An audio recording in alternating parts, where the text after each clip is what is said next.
on nije učio i padao je stalno razred i ostao je na 5. razred. Onda su ga izbacili iz škole, sad doma sjedi, ali ništa ne uči, nije niti našao posao, ništa. Neke roditelje uopće nije briga šta će djeca učiniti sa svojim životom, da li će nastaviti školovanje ili neće.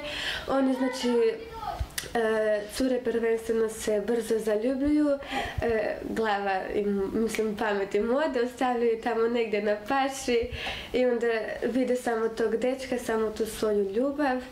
Sjedi doma, provocira po nasilju, bi mi kolega u razredu do 4. razreda i završio je 5. razred i ona već je napustio školu.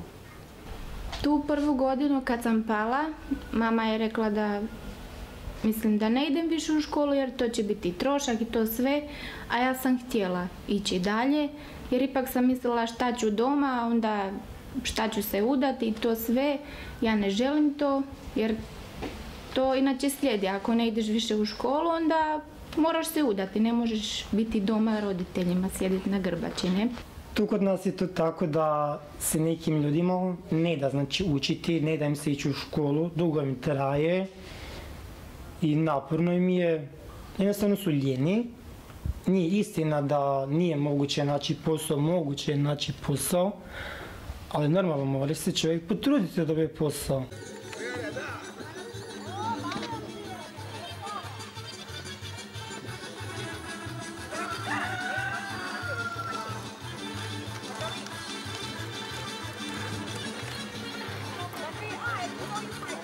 Kad sam navršio 15 godina, znači ostavio sam školu. Ja sam samo odlučio da ostavim školu, a ne znam gdje mi je bila pamet i to mislim. I počeo sam drugi život. Bez škole i to. Dok sam imao 10 godina, 9-10 godina, ne znam koliko sam imao, onda sam počeo se baviti sa time, sa glazbom i to. To mi je sad u srcu. Znači, volim glazbu. Samo škola, to je bio najveći problem, jer nisam mogao ići i to. Ja sam već tako naučen, mislim, jer pjevao sam po svadbama i to, mislim, i nije mi više strah ili da imam tremu i to. Znači, ne smiješ imati tremu, jednostavno.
Znači, navoz mene je to bilo.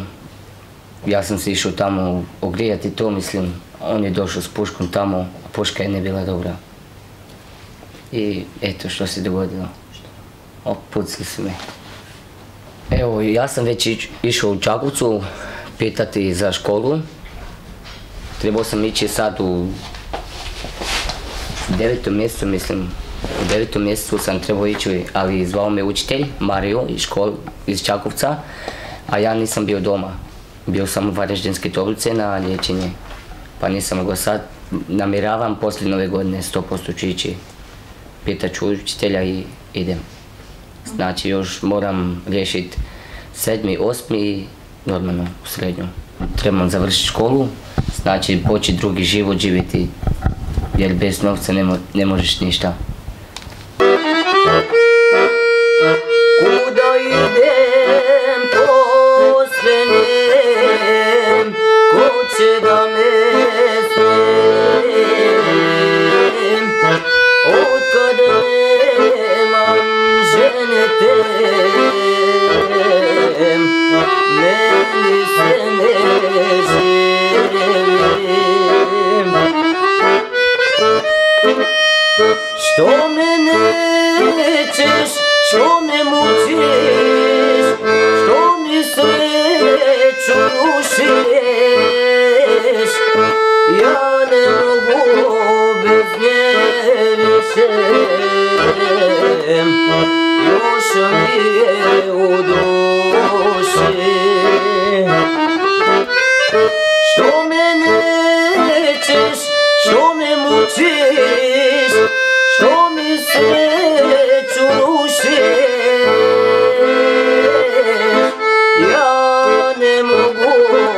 bez nje više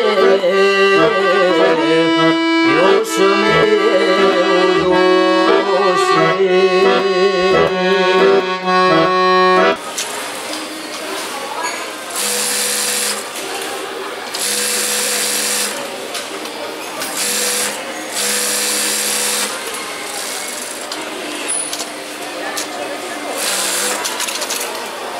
Jako mi je lijepo biti na poslu, tam sam upoznao nove ljude, isto sklopio nova prijateljstva, naučio nešto novo opet u životu.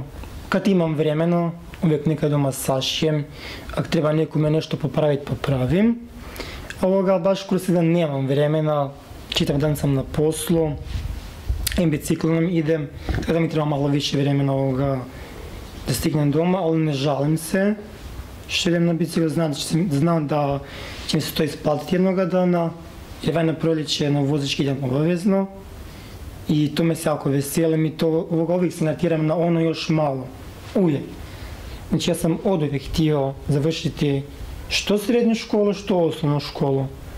Nisam bio baš učenik, nisam imao sve petice, ali sam se uvijek trudio za bolje ocjene i ja sam zadovoljan svojim radom i ne žalim niti trenutka ne žalim zbog toga jednostavno jer takav sam život htio, to nisam htio visiti znači, u socijalnoj pomoći, biti kao svoji ostali vršnjaci koji su se već oženili sa 15, 14 imaju djecu, meni to bilo žalosno.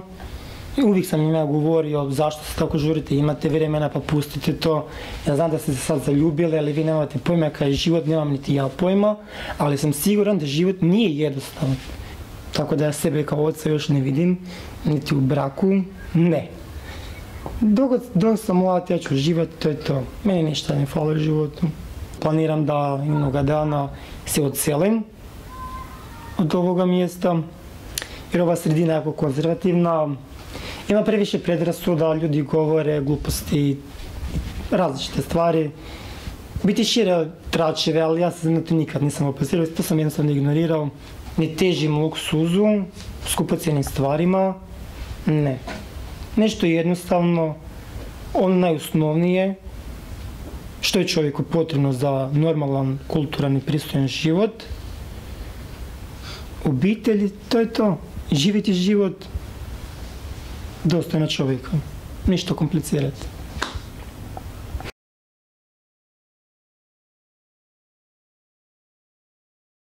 Dok padne, ustane, popravim krunu i idem dalje. To je to.